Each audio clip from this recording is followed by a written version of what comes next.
My parents sat in my house and said, "We know we abandoned you at 10, but that's ancient history," then demanded to move in. So I replied it never was, and you'd better leave before I stop being polite. I'm 30M, and I've spent most of my life trying to come to terms with being the child my parents didn't want. When I was 10 years old, my parents shipped me off to my grandfather's farm after my twin sisters were born. They claimed they couldn't handle 3 children, but the truth was, they simply wanted to focus on their daughters. Growing up on my grandfather's farm wasn't terrible. My grandfather was a good man who taught me the value of hard work, responsibility, and self-reliance. He was strict but fair, and he made sure I had everything I needed. But the sting of being sent away never truly faded. During the early years, my parents would visit occasionally, bringing my sisters along for brief awkward meetings where I felt more like a distant relative than their son. As time passed, the visits became less frequent. By the time I was a teenager, they'd call on my birthday and major holidays, but that was about it. My grandfather never spoke ill of my parents, but I could see the sadness in his eyes whenever the topic came up. "Your parents are making their choices," he'd say. "But you're making yours too, and that's what matters." When I was 18, my grandfather helped me apply for college. I earned a partial scholarship, and he covered the rest. "Education is the one thing nobody can take from you," he'd tell me. I studied agriculture and business planning to eventually take over the farm. But life had other plans. My grandfather passed away during my junior year of college. It was sudden, a heart attack while he was out in the fields. I was devastated. He left me the farm and everything he had, which wasn't much beyond the land and equipment. My parents showed up for the funeral, of course. They hugged me and told me how sorry they were. But there was this strange distance between us that never went away. After graduation, I threw myself into modernizing the farm. I implemented new techniques, invested in better equipment, and expanded our crops. Within 5 years, what had been a modest family farm turned into a successful agricultural business. I hired staff, purchased adjacent properties, and built a reputation in the community. Last year, I decided I needed a change. I'd built something meaningful at the farm, but I wanted to experience life in the city. I found a competent manager to run the farm's day-to-day operations and bought a spacious 4-bedroom house in the suburbs outside the city where my parents live. I wasn't necessarily looking to reconnect with them, but I thought being closer might at least give us the opportunity to establish some kind of adult relationship. I've been in my new house for 3 months, and life was going well until yesterday. My mother called, her voice unusually cheerful, and asked if she and my father could come over for dinner.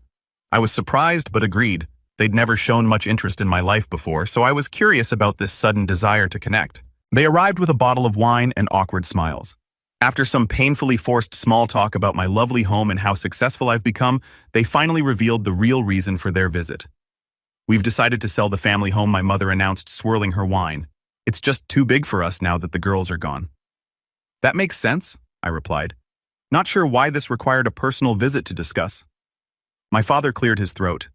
"We're looking at our options, and we've realized how perfect this situation is. You have this big house with extra bedrooms, and we need a place to stay while we figure out our next move." I stared at them, waiting for the punchline. It never came. "You want to move in with me?" I finally asked. "Just temporarily," my mother said quickly. "Maybe a year or so while we decide where to retire. It would give us a chance to reconnect as a family."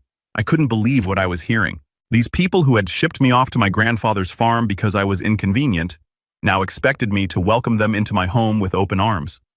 They spoke as if our arrangement was just an unfortunate circumstance, not a direct result of their decision to abandon me. "What about the money from selling your house?" I asked. "Well, we're planning to use that for our retirement," my father explained. "Property values have gone up, and we want to make the most of our investment." I nodded slowly, trying to process the audacity of their request. "So let me get this straight. You want to sell your house, pocket the money, and live with me rent-free while you plan your retirement?" They exchanged glances. "When you put it that way, it sounds bad," my mother said. "But we're family, James. Family helps family." Family. The word felt hollow coming from her lips. Where was this family sentiment when they sent their 10-year-old son away? "I need some time to think about this," I said finally. They left shortly after, clearly disappointed by my lack of enthusiasm. As I cleaned up after dinner, memories of my childhood came flooding back, watching from my grandfather's porch as my parents' car disappeared down the driveway. The birthday cards with impersonal messages, the Christmas calls that always felt rushed. Now I sit here typing this out, wondering if I'm the unreasonable one. Am I holding on to childhood grudges too tightly? Or am I right to feel angry about their presumption that I owe them anything after they essentially discarded me when I became inconvenient? The most infuriating part is that they've never acknowledged what they did. They talk about me moving to my grandfather's farm as if it was a normal arrangement that any family might make, not the abandonment of a child. I'm not sure what to do. Part of me wants to tell them exactly where they can stick their retirement plans. Another part wonders if this might be an opportunity to finally address the elephant in the room that we've been ignoring for 20 years. Any advice would be appreciated. Update: the confrontation. It's been 2 weeks since my last post, and a lot has happened. First, I want to thank everyone for their advice and support. Reading through your comments helped me realize I wasn't overreacting to my parents' request. After thinking it over, I decided to meet with my parents again. I invited them back to my house, determined to have an honest conversation before making any decisions about their living situation. They arrived looking hopeful, clearly assuming I was going to agree to their plan. My mother brought a binder full of house listings they were considering selling to, and my father immediately started talking about which bedroom they'd prefer. Before we discuss any of that, I interrupted. There's something we need to talk about first. They exchanged glances, and my mother's smile faltered. What is it, dear? I want to talk about what happened when I was 10, I said, keeping my voice steady. About you sending me to live with Grandpa. The atmosphere in the room changed instantly. My father shifted uncomfortably in his seat, and my mother's expression hardened. That was a long time ago, James, she said dismissively. I don't see why we need to dredge up ancient history. Because it's not ancient history to me, I replied. It's the foundation of our entire relationship. You sent me away when I was a child, and we've never addressed it. My father cleared his throat. Your grandfather was getting older and he needed help around the farm. It was a practical decision. That's not true, I said, feeling my temper rising. Grandpa never asked for me to be sent there. He told me so himself. Well, we had the twins to think about, my mother said defensively. They were babies. They needed our attention. And I asked. I was 10 years old. My father's face rained. You're making it sound like we abandoned you. We visited, we called. Not often enough, I said. And never when it mattered. Do you know who taught me to drive, Grandpa? Do you know who helped me with my college applications? Grandpa? Do you know who was there for me when I had my heart broken for the first time, Grandpa? My mother's lips were pressed into a thin line. We did the best we could with the circumstances we had. No, you didn't, I said, finally letting out the words I'd held back for 20 years. You chose the circumstances. You chose to keep the twins and send me away. You chose to be parents to them and not to me. That's not fair, my father protested. We always considered you our son. Really? When was the last time you asked about my life? Do you even know what crops I grow on the farm, or the name of the woman I dated for 3 years before we broke up last summer? Their silence was answer enough. I've spent my entire adult life trying to convince myself that what you did was somehow justifiable, I continued. That maybe you were struggling financially or that Grandpa really did need the help. But the truth is, you just didn't want me around anymore. I was inconvenient. My mother's eyes filled with tears, but they weren't the tears of remorse. They were the tears of someone who'd been caught and didn't like being confronted with the reality of their actions. If that's how you feel, perhaps we should look at other options for our living situation, she said coldly. I think that would be best. I agreed. Because the truth is, I don't want you living here. Not because I'm trying to get revenge, or because I'm still angry about the past, although I am, but because we don't have the kind of relationship where living together would make any sense. My father stood up abruptly. I think we're done here. Come on, Diana. As they headed for the door, I felt a strange sense of relief wash over me. For the first time, I'd said what I really felt instead of swallowing my hurt to keep the peace. For what it's worth, I called after them. I would have been open to helping you find an affordable place to live, or even lending you money if you needed it, but not without acknowledging what happened between us. My father paused at the door but didn't turn around. My mother grabbed his arm and pulled him outside. The door closed behind them with a finality that felt like the end of a chapter. I expected to feel worse after they left, guilty perhaps, or sad about the further deterioration of our already strained relationship. Instead, I felt lighter, as if a weight I'd been carrying for 20 years had finally been lifted from my shoulders. That night, I received a text from my sister Emily. Mom and Dad seemed upset when they got home. Did something happen? I stared at the message, unsure how to respond. My relationship with my sisters has always been complicated. They were too young to remember me living at home, and by the time they were old enough to understand, the narrative had already been established. Their older brother lived on a farm with their grandfather. It was normal, natural, nothing to question. I typed out a brief response. We had a disagreement about some potential living arrangements. Nothing for you to worry about, Emily replied almost immediately. Want to grab coffee this weekend? Just you and me. That was unexpected. Emily and I have had a cordial but distant relationship over the years. We see each other at holidays when I attend and occasionally text on birthdays, but we've never spent time one-on-one.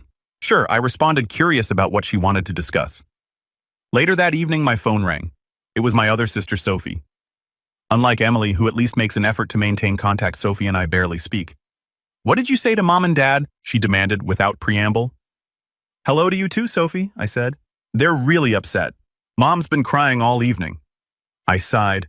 It was a private conversation between me and our parents. If they want to tell you about it, that's up to them. It's about them moving in with you, isn't it?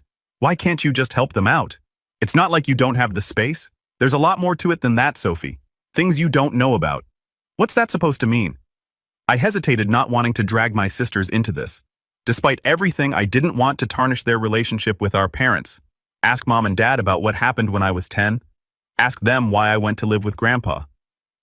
There was silence on the other end. Then what are you talking about? You went to live with Grandpa because you wanted to. Because you loved the farm. I closed my eyes, not surprised that this was the story they'd been told. That's not what happened, Sophie. But like I said, ask them. I ended the call feeling emotionally drained, but strangely at peace. For the first time in my adult life, I'd stood up for myself against my parents. I'd spoken my truth. Whether they acknowledged it or not, I knew what had happened, and I wasn't going to pretend anymore. Tomorrow, I'm meeting Emily for coffee. I'm not sure what to expect, but I'm going with an open mind. My sisters aren't responsible for what our parents did, and maybe it's time I made more of an effort to build a relationship with them, independent of our parents. I'll update again after I talk to Emily. Update 2: Family Intervention. The past week has been a whirlwind. My coffee with Emily led to revelations I never expected, and the aftermath has been both painful and healing in ways I couldn't have anticipated. When I arrived at the cafe, Emily was already there, sitting at a corner table with 2 cups of coffee. She smiled nervously as I approached, and I could tell immediately that this wasn't just a casual catch-up. I ordered for you, she said. Black one sugar, right? I was surprised she remembered how I take my coffee. Thanks. We exchanged pleasantries for a few minutes, talking about her job as a kindergarten teacher and my farm. There was an underlying tension, though, and finally Emily took a deep breath and got to the point. Sophie told me about your conversation. She said about what you said regarding why you went to live with Grandpa. I nodded, waiting for her to continue. James, I don't understand. Mom and Dad always told us you wanted to go live on the farm, that you begged them to let you stay with Grandpa because you loved it there so much. That's not what happened, I said quietly. Emily's eyes searched mine. Then what did happen? I hesitated, not wanting to burden her with this, but also tired of carrying the truth alone. They sent me away, Emily. After you and Sophie were born, they decided they couldn't handle 3 kids, so they packed my bags and drove me to Grandpa's farm. Her face paled. No, that can't be right. They wouldn't do that. I was 10 years old, I continued. I remember crying as they drove away. Grandpa told me it was just temporary, that they needed some time to adjust to having the twins, but weeks turned into months and months into years. Emily's eyes filled with tears. But they visited. They brought us to see you rarely, I said. And the visits became less frequent as time went on. By the time I was in high school, I was lucky if I saw them once or twice a year. She shook her head, clearly struggling to reconcile what I was saying with the parents she knew. Why didn't you ever say anything? What was there to say? By the time you and Sophie were old enough to understand, the arrangement was firmly established. And honestly, I didn't want to put that burden on you. It wasn't your fault. Emily was quiet for a long moment. Then she pulled out her phone. I need to talk to Sophie about this. 20 minutes later, Sophie arrived at the cafe, her face a storm of emotions. She sat down without greeting me, looking directly at Emily. Did he tell you the same story he told me? Emily nodded, her expression somber. Sophie turned to me, her eyes narrowed. I don't believe you. Why would you make up something like this? I'm not making anything up, Sophie, I said calmly. I'm telling you what happened. Our parents would never abandon their child, she insisted. Never. I didn't say they abandoned me. I clarified, though. That's exactly what it had felt like.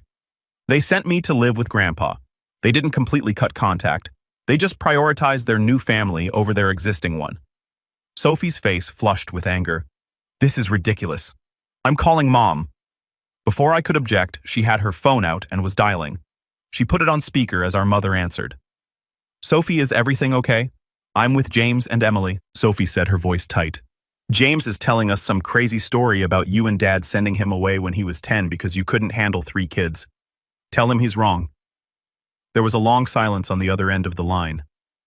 Too long, Mom. Emily prompted, her voice wavering. Our mother sighed heavily. It's complicated, girls. Your father and I were struggling after you were born. Twins are a lot of work and we were overwhelmed. James's grandfather offered to take him for a while to help us out. For a while, I couldn't help but interject. I never lived at home again. Another pause. Like I said, it's complicated. We thought it was best for everyone. Sophie's expression had transformed from anger to shock. So it's true. You sent him away. We made the best decision we could at the time, our mother said defensively. And James was happy at the farm. He adjusted well. Because I didn't have a choice, I said. Grandpa made it work, not you. Emily wiped tears from her cheeks. Mom, how could you? You girls are too young to understand what it was like, our mother said, her voice hardening. We had 2 newborns' financial problems and your father was working overtime. Something had to give. Something, not someone, I said. I was your child, not an object to be discarded when things got difficult. That's enough, our mother snapped. I'm not having this conversation over the phone. If you want to discuss this, we'll do it as a family face to face. She hung up, leaving the 3 of us sitting in stunned silence. Sophie looked shell-shocked.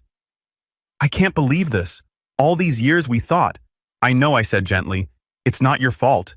You were too young to remember me living at home, and by the time you were old enough to ask questions, the story was already set. Emily reached across the table and took my hand. I'm so sorry, James. I had no idea. The next day, I received a text from my father requesting a family meeting at their house. I was hesitant, but Emily and Sophie both urged me to come, saying they needed to hear the full story with everyone present. When I arrived, the atmosphere was tense. My parents sat on one side of the living room, Emily and Sophie on the other. I took a seat in a separate armchair, feeling like an outsider as always. My father cleared his throat. We're here to clear the air about certain misunderstandings. There's no misunderstanding, I said quietly. I told Emily and Sophie the truth about why I went to live with Grandpa. My mother's jaw tightened. You've given them a very one-sided version of events. Then what's your version? Sophie asked, her voice uncharacteristically firm. My parents exchanged glances, and my father began speaking. He talked about how difficult it had been after the twins were born, how they were struggling financially, how my grandfather had suggested I come stay with him. It was supposed to be temporary, he insisted. But you seemed so happy there, James. You were thriving in ways you never had at home. Because Grandpa actually paid attention to me, I said. Because he made me feel wanted. We always wanted you, my mother protested weakly. Really? Is that why you never asked me to come back home? Is that why your visits became less and less frequent? Is that why you missed my high school graduation? We were there for your graduation, my father objected. No, you weren't. You had a last-minute emergency with Sophie's dance recital. Remember, my mother at least had the grace to look ashamed. We made mistakes, James. We're not denying that, but we never stopped loving you. Love isn't enough. I said actions matter, and your actions showed me exactly where I stood in your priorities. Emily, who had been quiet until now, spoke up. Why didn't you ever tell us the truth? Why did you lie to us about why James lived with Grandpa? My mother looked down at her hands. We didn't want you girls to feel guilty or responsible. So instead, you let us believe that James chose to leave. Sophie's voice cracked. Do you know how that shaped our relationship with him? We thought he preferred living on the farm to being with his family. The conversation continued for hours, circling around the same points. My parents alternated between defending their decision and offering half-hearted apologies. Emily and Sophie asked questions, trying to understand how their childhood memories fit into this new reality. I mostly listened, having said what I needed to say. Eventually, my father brought up the original issue about our living situation. No, I cut him off. That's not happening. Not now. Maybe not ever. He nodded, looking resigned. I understand. As I was leaving, Emily and Sophie walked me to my car. I still can't believe it. Sophie said, shaking her head. All these years I thought you didn't want to be around us. It was never about you, I assured her. I wish I had gotten to know you both better growing up. Maybe it's not too late, Emily suggested tentatively. For us, I mean to be real siblings. For the first time in years, I felt a flicker of hope about my family. Not for my relationship with my parents. I'm not sure that can ever be fully repaired, but for the possibility of building something meaningful with my sisters. I'd like that, I said. As I drove home, I felt a mixture of emotions. Anger at my parents, sorrow for the childhood I lost, but also a strange sense of relief. The truth was finally out in the open, acknowledged by everyone. It wouldn't change the past, but maybe it could shape a different future. I'll update again after I've had some time to process everything. Final update: building new connections. It's been 6 months since my last update, and I wanted to share how things have evolved. So much has changed both in terms of my relationship with my family and in how I view my own past. First, my parents did sell their house. They ended up buying a small condo in a retirement community about an hour away. They never asked to move in with me again, which was a relief. Our relationship remains strained, but there's been a shift. The confrontation forced them to acknowledge what they did, even if they still try to justify it. I've decided that I don't need their full acceptance of responsibility to move forward with my life. I see them occasionally, usually in the presence of my sisters, and our interactions are civil, if not warm. The most significant change has been in my relationship with Emily and Sophie. After learning the truth about my childhood, they both made concerted efforts to connect with me in ways they never had before. Emily started by asking to see the farm. I was surprised but agreed to show her around. She spent a weekend with me walking the fields, meeting the staff, and looking through old photo albums my grandfather had kept. She was particularly moved by a series of pictures from my high school graduation. Photos that showed Grandpa standing proudly next to me in my cap and gown, our parents notably absent. I never realized how much we missed, she said, tracing the edge of the photo. All the important moments in your life. Grandpa was there, I told her. He never missed anything. She looked up at me, her eyes filled with tears. I wish I had known him better. And I wish I had known you. That weekend was a turning point for us. Emily and I discovered we share many of the same interests: a love of classic literature, a passion for gardening, and a dry sense of humor that often catches people off guard. We started a tradition of weekly phone calls and monthly visits, alternating between her coming to the farm and me visiting her in the city. Sophie took longer to come around. The revelation about our parents hit her particularly hard, as she had always been closest to them. For a while, she directed her anger at me as if by telling the truth I had somehow created the problem. But gradually, she began to see things differently. About 2 months after the confrontation, she called me out of the blue. "Can I ask you something personal?" she said without preamble. "Sure," I replied, curious. "Did you hate us when we were kids? I mean, did you hate Emily and me because they kept us and sent you away?" The question caught me off guard. "No, Sophie. I never hated you. You were babies. You had no part in their decision. But after when we were growing up and you saw how differently they treated us." I took a moment to consider my answer. There were times I was jealous. I admitted times I wondered why they could love you both so easily when they didn't seem to have enough love for me. But I never hated you for it. If anything, I felt disconnected from you, like you were family in name only. She was quiet for a long time. "I want to change that," she finally said. "I want to be your sister, not just someone you're related to." Since then, Sophie has made an effort to include me in her life. She introduced me to her fiancé, invited me to her gallery showing she's an artist, and started sending me random texts throughout the week. Funny memes, updates about her day, questions about the farm. Small things, but they've started to build a bridge between us. Last month, something unexpected happened. I decided to go through some of my grandfather's old papers, partly out of nostalgia and partly to make sure all the farm's legal documents were in order. Tucked among old tax returns and property deeds, I found a series of letters my grandfather had written to my parents over the years. The letters were never sent. They were drafts, each one dated and carefully preserved. They spanned the entire time I lived with him, from when I was 10 until his death, when I was in college. In them, my grandfather repeatedly asked my parents to reconsider their decision to bring me home to be the parents I deserved. "James asks about you constantly," he wrote in one early letter. "He sleeps with his bag packed for the first 3 months, certain you would come for him any day.